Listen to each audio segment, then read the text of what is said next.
बिस्मिल्लाहिर्रहमानिर्रहीम। अस्सलाम वालेकुम माय केमिस्ट फैमिली। ये है आपका favourite channel your free academia. उन बच्चों का चैनल जो केमिस्ट्री समझ कर पढ़ना चाहते हैं।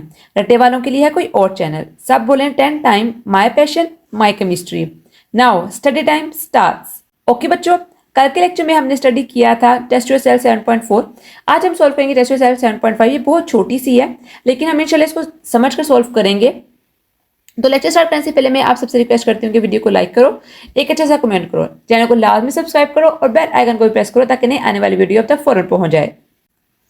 ओके बच्चों, our first question is anode of down cell is made of non metal, what is the name of, what is the function of this inside. उन्होंने बताया कि जो हमारे पास डाउन सेल होता है उसके अंदर जो हमारे पास एनोड है वो एक नॉन मेटल से मिलकर बना होता है। ठीक है, आपने बताना है कि उस स्पेसिफिक नॉन मेटल का क्या नाम होता है जब उसको हम डाउन सेल में यूज कर देते हैं। तो जो नॉन मेटल होता है उसको कहा जाता है कार्बन। कार्बन यूज करते हैं और उसकी एक फॉर्म होती है ग्रेफाइट, और इस ग्रेफाइट को हम एज अ एनोड यूज करते हैं डाउन सेल के अंदर। और इसका फंक्शन क्या होता है इस एनोड का बच्चों, इसका एनोड का फंक्शन होता है कि इसने क्लोराइड आयंस को क्या करना होता है, ऑक्सीडाइज करना होता है किसके अंदर, इनटू क्लोरीन गैस के अंदर। ठीक है, ये इसका फंक्शन होता है क्योंकि एनोड के ऊपर ऑक्सीजन होनी होती है। ग्रेफाइट हमारे पास एनोड बना होता है इस चीज का, तो इसका यही फंक्शन होता है कि क्या करता है, ये ऑक्सीडाइज करता है क्लोराइन आयंस को किसके अंदर, क्लोरीन गैस के अंदर। Second question is where does the sodium metal is collected down cell. उन्होंने पूछा है कि जो सोडियम मेटल हमारे पास होता है वो कहां पर कलेक्टेड होता है डाउन सेल के अंदर। तो बच्चों आपको पता है हमारे पास डाउन सेल के अंदर सोडियम मेटल होता है वो कहां पर होता है, is collected in cylindrical cathode. Cylindrical cathode के अंदर हमारे पास क्या होता है, कलेक्टेड होता है सोडियम मेटल जो कि हम ऑब्टेन कर रहे होते हैं। ठीक है, उसको रेज किया जाता है टॉप के ऊपर, raised at the top and is force to receiver,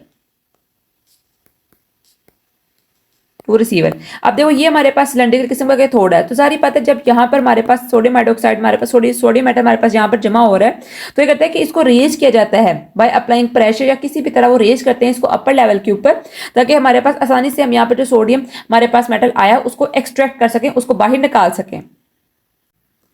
okay, third question is what is the name of bio product produced in down cell. तो बताना है आपको बच्चों के डाउन सेल के अंदर हमारे पास बायो प्रोडक्ट कौन सा बनता है। तो बच्चों हमें पता है कि डाउन सेल के अंदर हमारे पास बायो प्रोडक्ट बनता है क्लोरीन गैस।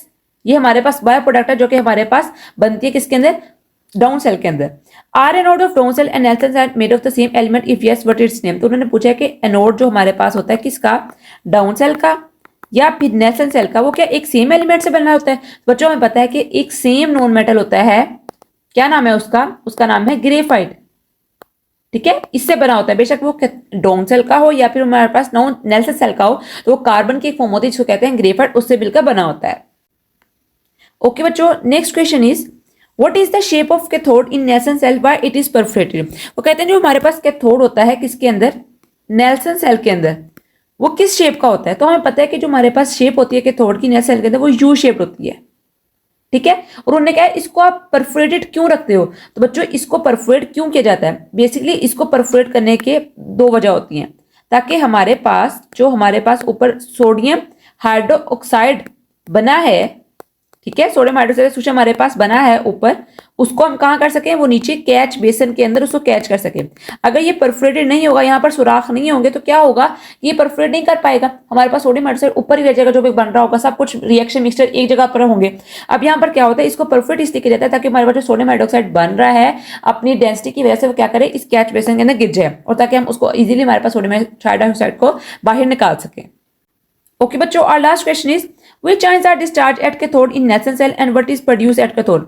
तो उन्होंने पूछा है कि हमारे पास कैथोड जो होता है नेल्सन सेल का, उसके ऊपर कौन से आयंस डिस्चार्ज होते हैं। तो हमें पता है कि कैथोड के ऊपर H पॉजिटिव आयंस डिस्चार्ज होते हैं, और H पॉजिटिव वहां जाके क्या करते हैं, वहां जाके हमारे पास क्या करते हैं, ये रिडक्शन करते हैं।